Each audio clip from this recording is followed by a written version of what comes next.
Good morning, good morning, good morning, ladies and gentlemen, boys and girls, people of the internet. Welcome to the Grow Show. It is Friday, or as we like to say around here sometimes, finish strong Friday. What are we doing? What are we thinking about? How has our week been? Are we moving in the right direction? Are we taking accountability? Yesterday we started a short series called Weatherproof, right? Being grounded, becoming empowered, understanding practical leadership of ourself and others under pressure. If you didn't catch yesterday's episode, go get it, go watch it. Today we're going to cap it off with an exclamation point. Weatherproof part 2, guys. Yesterday we talked about how worry erodes your energy. It can erode your clarity, your peace, and what we should do about it. Today, we're going to take it a step further. Today, we're going to talk about being the calm, becoming the calm in the storm. Because here's the truth: sometimes the storm ain't leaving. Sometimes the storm ain't leaving. Sometimes the storm ain't leaving for a while, right? Especially with Keller Williams, we talk about charging the storm and how the North American bison, whenever it sees a storm coming, it turns and runs towards it so it can get through it faster, right? Cows or other animals run from the storm, and so they end up being in the storm longer and tired. But the truth is, sometimes storms are very long. The truth is, sometimes when we're entering a storm, we can't see the end of it. The truth is, sometimes the storm stays. That's not the worst thing, though, because what we're going to talk about today is how can we learn to lead within it. See, today is not how do we get through the storm. Today is how do we learn to lead within the storm.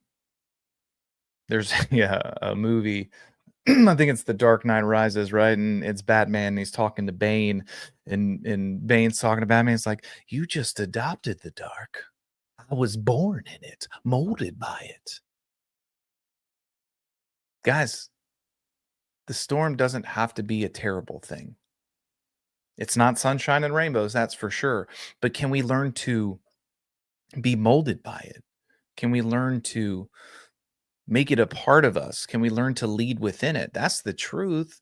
Don't wish for things to be easier. Wish for you to be stronger. That's what we're going to talk about today when we're talking about being weatherproof, because I know for a fact life has a way of showing up for us all. And to my people out there who life hasn't shown up for yet, the storms of life hasn't toiled and rolled over you, just wait longer because it's coming. Sometimes the storm ain't leaving. I want you to understand this. And then when I say that storms don't have to be bad, storms don't need to break you, but they will most certainly reveal you. Everybody, especially with the highlight reel of social media, looks composed when the skies are clear.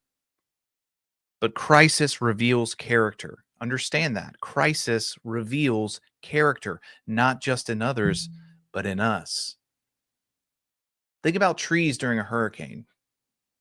If you don't live in the South or by hurricane places, let me tell you something. It's a really big storm, got a lot of winds, kind of scary, can cause some havoc, cause some damage.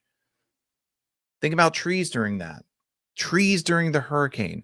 Do all of them make it? Of course not. Do a lot of them? Yeah, the ones that know how to bend, the ones that don't break, the ones that know how to roll with the storm, the ones that have deep roots planted strong in a flexible structure, planted with storms in mind, planted with understanding that challenges will come. They're not brittle. The question is this: can I avoid the storm? The answer is most certainly no. So the better question to ask is, am I built to lead through it?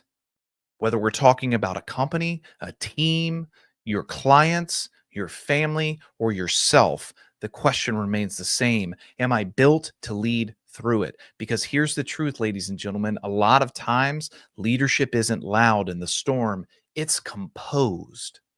In chaos, people don't follow the smartest voice, they follow the calmest one. Understand, I am not telling you that it is not okay to have human emotion. That is normal. You are entitled to your feelings. You are entitled to be sad when sad things happen, to be mad when bad things happen, to have righteous indignation when you feel like you've been wronged. That is okay. That is part of the human experience. And then the next question, though, is how do I move to composure? How do I put my feet back on the ground? You're going to have emotions, and that's okay. Remember, people don't drown by jumping in the river, they drown by staying underneath it. So, how do we anchor ourselves? How do we learn to lead when the storm is coming? Here's a couple ideas. So, no matter what is swirling around you, whether it's life, whether it's business, whether it's the market, whether it's sickness, whether it's family, whether it's friends, how can you be anchored? I think the first one is conviction, right? Do you know what you believe and why it matters? Do you know what you believe and why it matters? Said another way, do you know who you are? Or do you know who you want to be? Do you know what your values are? Not your emotions, what your values are. When things feel out of control, conviction can bring clarity. I'm not talking at you today, ladies and gentlemen, as always. I'm talking with you. You have to ask yourself this question: who do I want to be in this scenario? Who do I want to be? Not just what do I want to do, not just what do I want to happen to me, because guess what? We can't control results. We can't control what other people do. We can't control how other people act. We can control who we are in things. Your beliefs become your ballast. Without them, every gust can knock you off course. And ladies and gentlemen, boys and girls, people of the internet, if you are in the same business as I, gusts gonna be coming. They gonna be knocking at your door.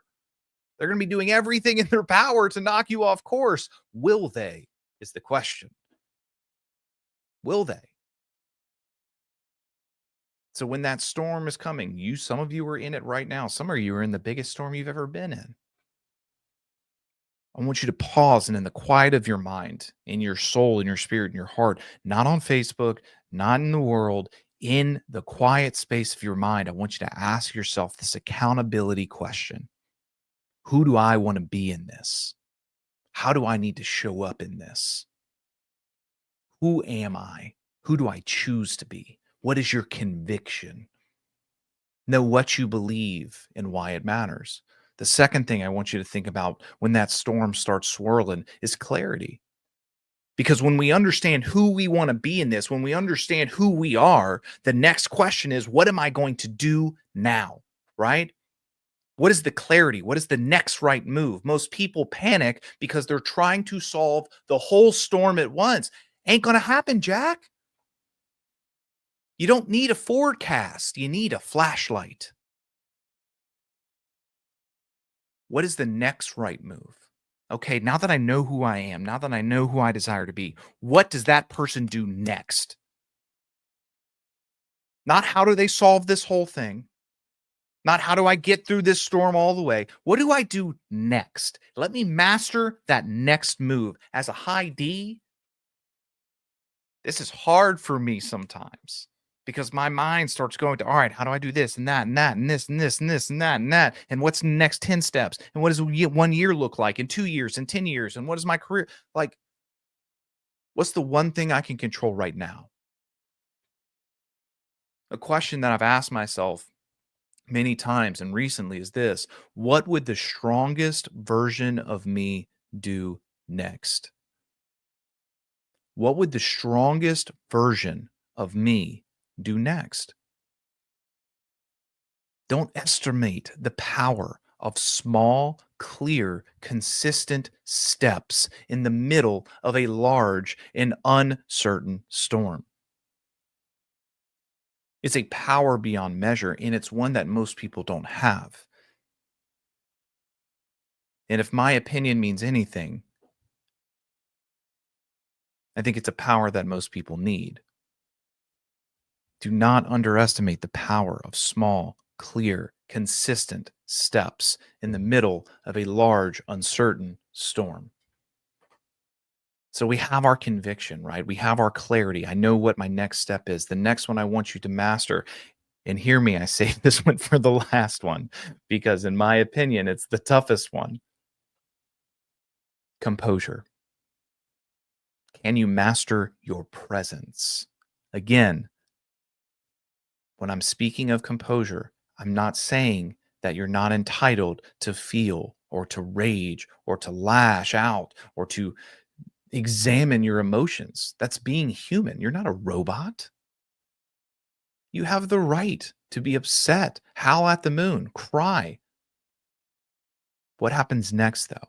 How do we master our presence, master our composure after that? How do we master our tone, our pace, our posture, our breath? These are tools, ladies and gentlemen. They're not decorations, they're tools.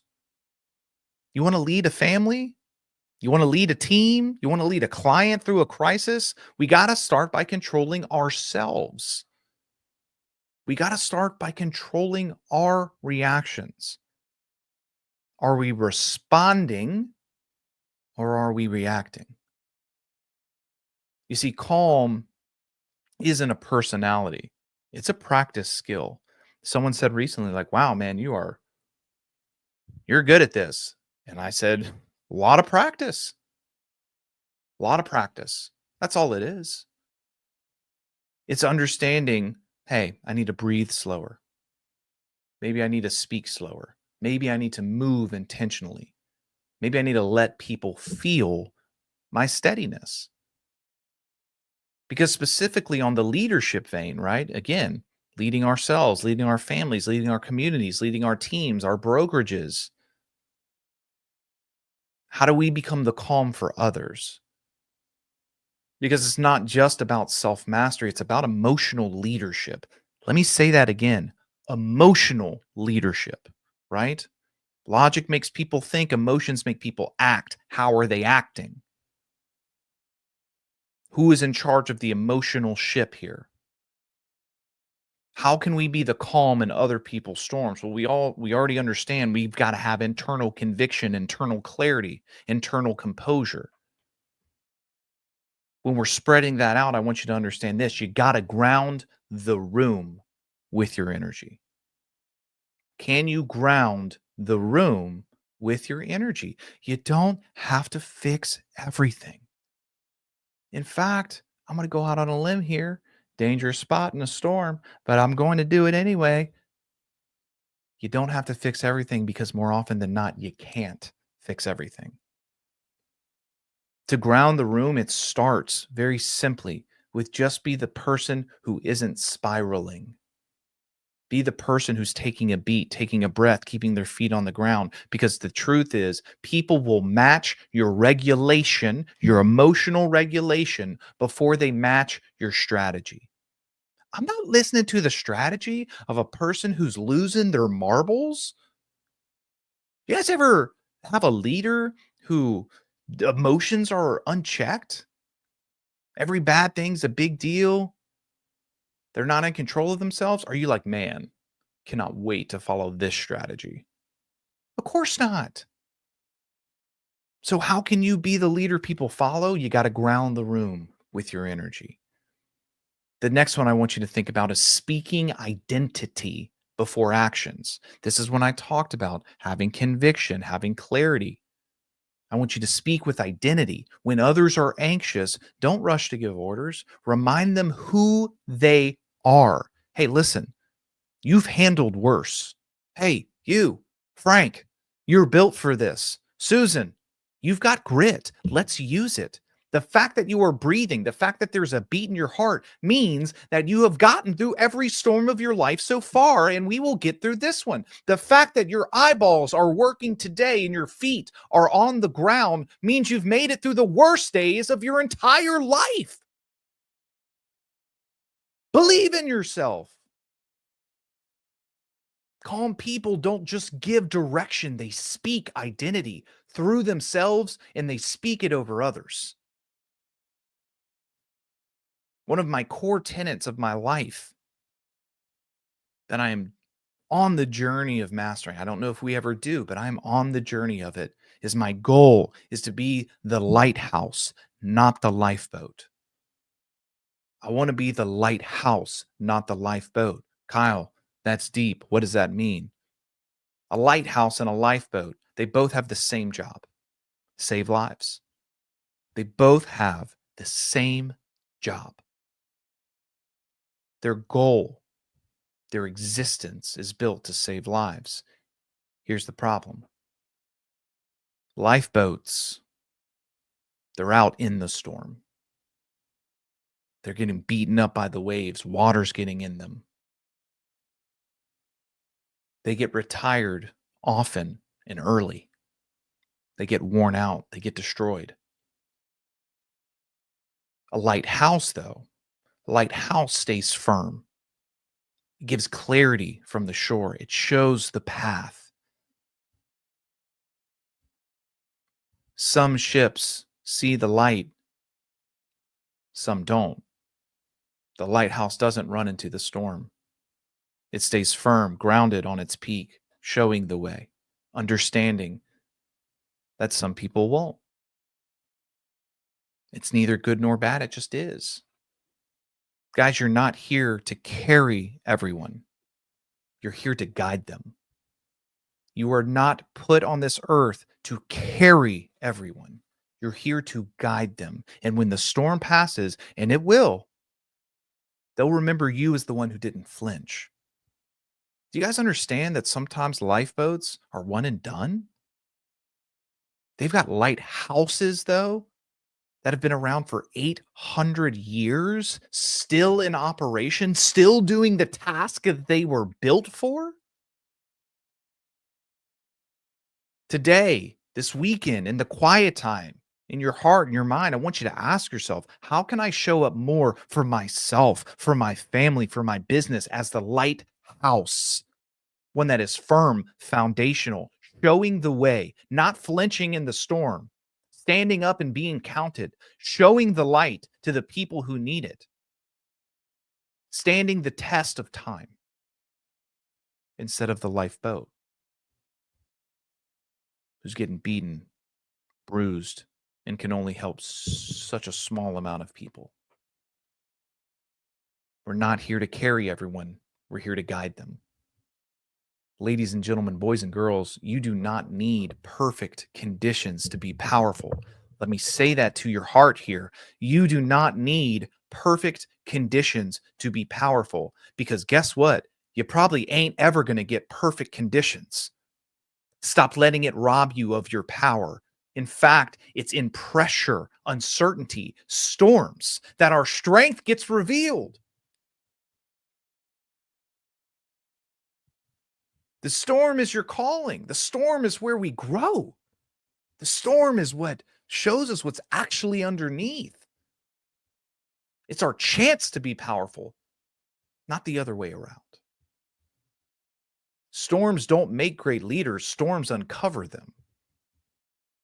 Worry doesn't have to be your forecast. Composure, though, can be your anchor. So today, just for today, remember, we talked about clarity, the next perfect step. I'm not talking about the rest of your life. I'm not talking about next month. I'm not talking about 5 years from now. Today, just for today, can you choose to become the calm in the storm? Whatever it is, personal, spiritual, professional, can you choose to be the calm in the storm today? Not because the storm goes away, but because you've been built to stand in it. I want to thank you. I want to honor you for being a part of this show, for showing up in the morning ready to learn, ready to be open, ready to let the storm reveal the power that you have inside. If this has resonated with you, share it with someone who's facing their own storm and remind them you are not the weather, you are the shelter. You are not the weather, you are the shelter. Let's grow, ladies and gentlemen. This is the Grow Show. I am Kyle Evans, and we are finishing strong this Friday, just for today. Let's choose to be the lighthouse, not the lifeboat. Let's choose to be the calm in the storm. I will see you bright and early Monday morning.